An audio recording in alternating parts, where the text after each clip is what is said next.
Hello everyone and welcome in this new video where I will show you how to create that kind of environment in Unreal Engine, like a big city environment, science fiction, and I will show you how I created all this from scratch with Blender, Substance Painter, Substance Designer, and everything was imported then in Unreal Engine. So let's go. This is all the asset I created for this environment with some ships, signs, we have some wires, the small props to decorate the streets, the landing pads, the flying cars, holograms. We have some buildings for the city and also like the background building like this one. And yeah, we have flags, doors, lamps. Oh, yeah, okay. A lot of props for the architectures and a lot of props to fill the environment with like smaller size props. Also a lot of decals, things like this. So to create such an environment, I started with a blocking. I'm not always doing blockings, it depends. Like for this one, I was really using, I create like a first model in Blender because I wanted to, the environment is really separate in multiple parts. I wanted the landing pad parts, one part more in the inside with the corridors, and one part which could be like the city side. And so I started first with this part, which is the landing pad part. And I was just trying to find the good shape, modeling everything on Blender. And I just exported that inside Unreal Engine, as well as some smaller buildings like this. And I imported all that in Unreal Engine. So I took some screenshots from that time because I was not recording. You can see here I try to import this. Also, I'm really doing my textures early to see how it could fit in the environment. Here, like there was not just textures, but you can see the gray blocking. I was thinking about doing the city like this, with pipes connecting the buildings. I always put a mannequin to check the size. Also, I'm building with the mannequin inside Blender. I'm creating all the models. And you can see like the rough idea of the city parts, and the landing pad parts. And then I wanted to cut this building to have like a corridor inside. So that's what I did with my modules for the corridors. And then once I was like happy with my little blocking, I started to create the textures and to put them really on all the buildings to have all the effects.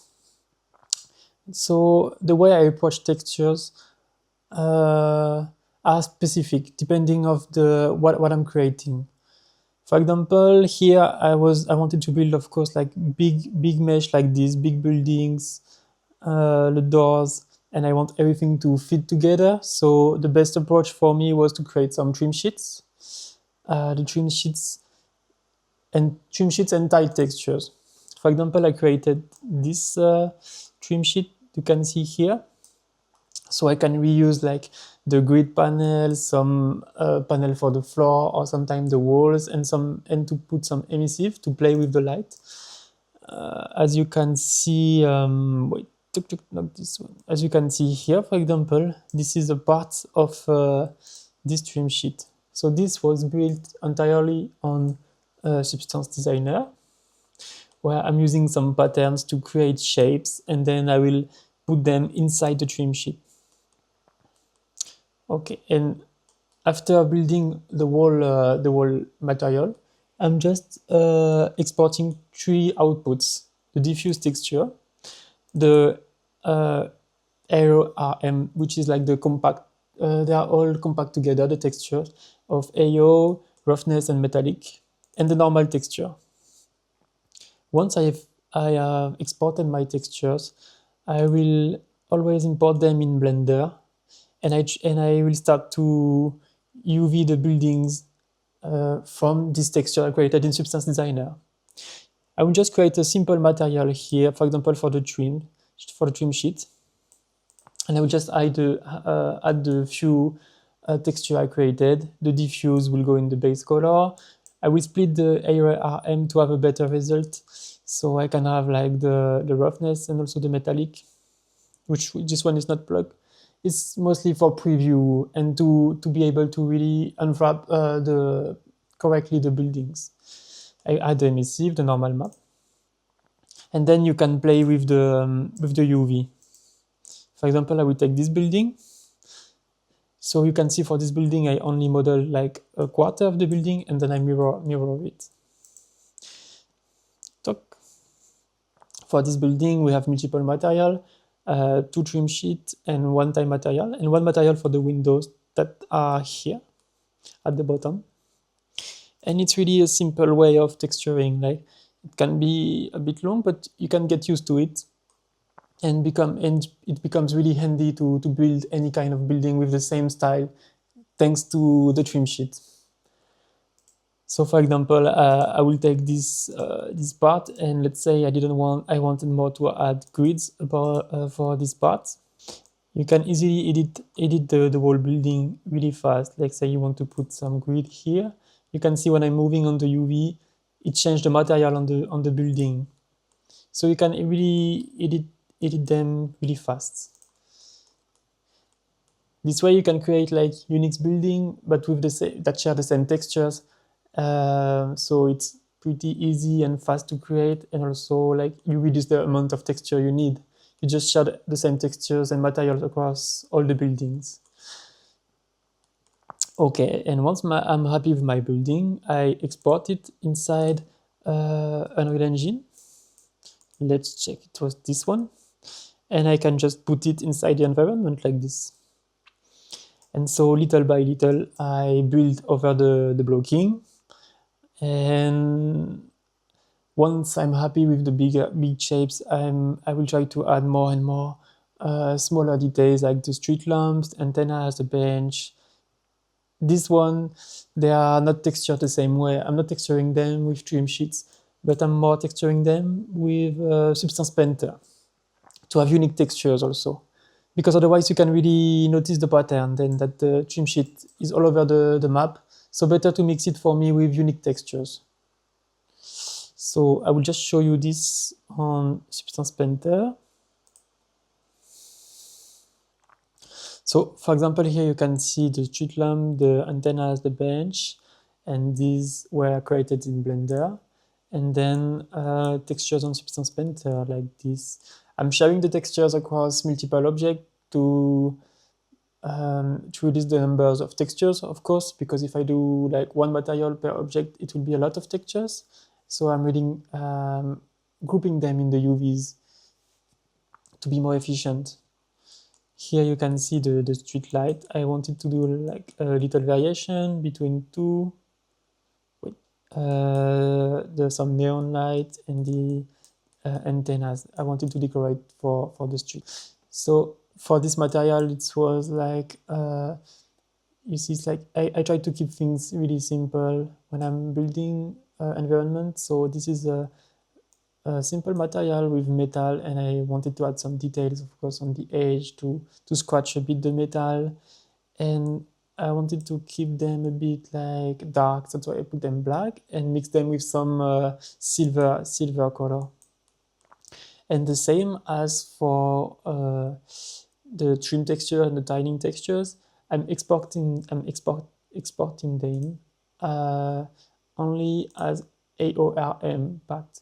So I only have like fewer texture. This is the path textures of ambient occlusion, roughness, metallic, the diffuse, the emissive, and the normal map.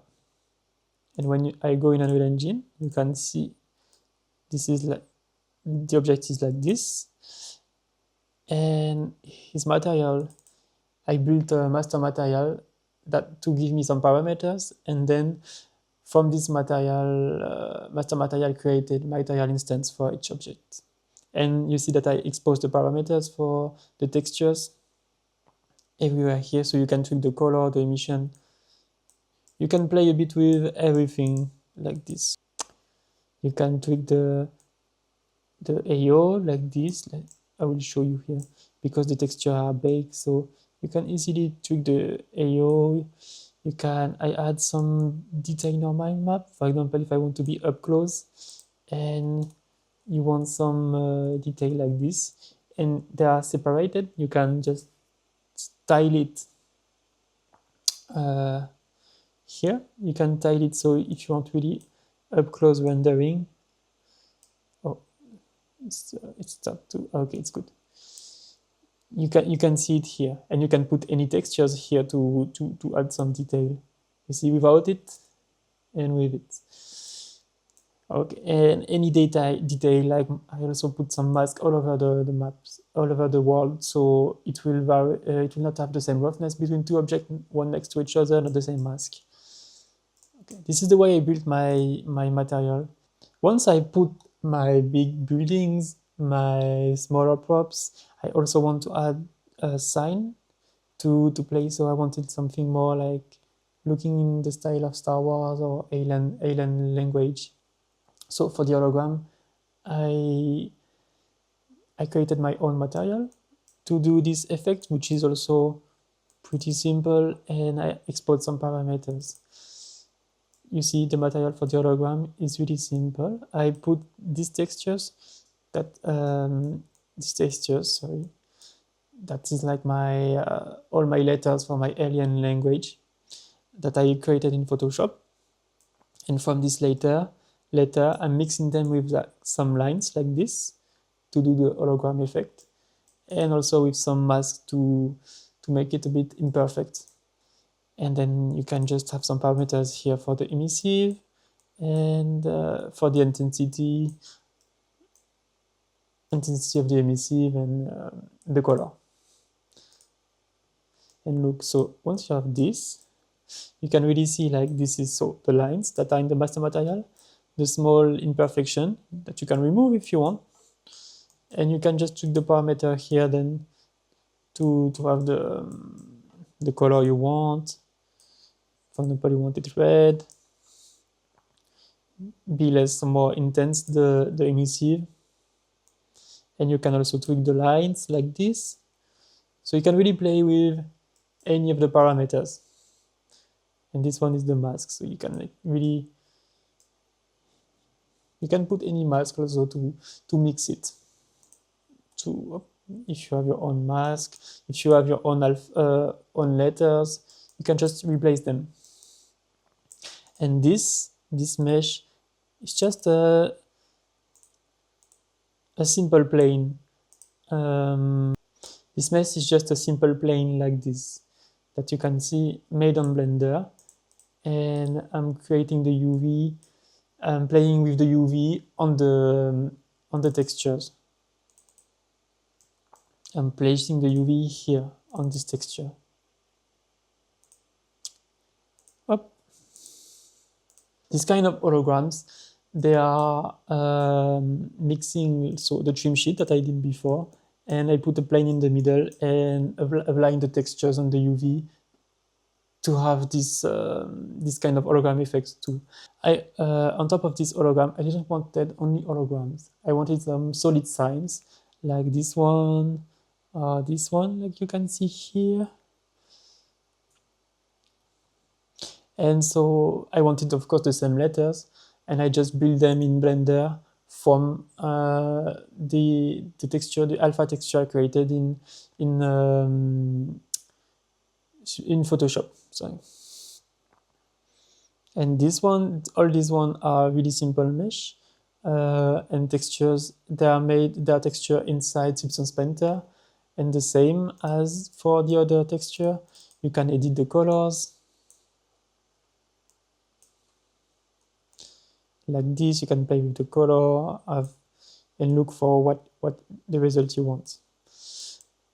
So this way, I have the buildings, the smaller props, the holograms, the sign, and I have like almost everything to build this environment with the small crates, some strict props like this, some antennas. I have my buildings, I have some bridge that I created. Okay, once you have all this, I wanted to give life with the flying ships. So this is a pretty easy one also. I created for the FX for the flying cars. I created Niagara effect. So let's check it. For example, this one. It's just a fountain preset. And after the fountain, in the render settings, I put a mesh render instead of a sprite render. And I put my flying cars and my ship. And once you put this, you can just set an index like this, which is a mesh index. And you can say like, okay, so between the index 0 to 3, I want to spawn them randomly. And this way, this is just a simple fx like this that allows me to create flying cars like this, and they spawn randomly.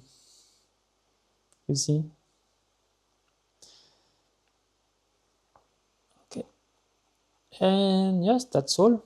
That's the way I build my environment.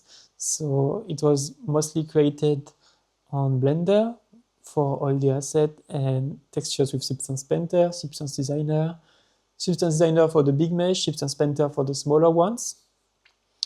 And I added some FX, some flying ship to give some life. And for the lighting, I was using then the directional light, the skylight, the default tools like this, the post-process volume to tweak the colors, and a lot of, for example, here, just some rec light where I deactivate the shadows, and it's fine, you know, like, because I still have the ambient occlusion, I try to deactivate the shadows to have a better frame rate. You can leave them on, but it's not a big deal if they are deactivate for now. Also, I'm using the ambient occlusion in the post-process volume. That will like play a big role for me. If you look at this, for example, here, without the ambient occlusion, but when I add it, like it adds a lot of small shadows and really like merge everything together. That's why I really love to use this. For example, here you can see there is a big difference without it or with it, but then it's up to you to use it the way you want. Thank you for watching this video, where it was just a small video to show you the way I create my environment. So if you have any question, you can ask. And this environment is also on the marketplace if you're interested. And so yes, I will see you again in the next video. Thank you.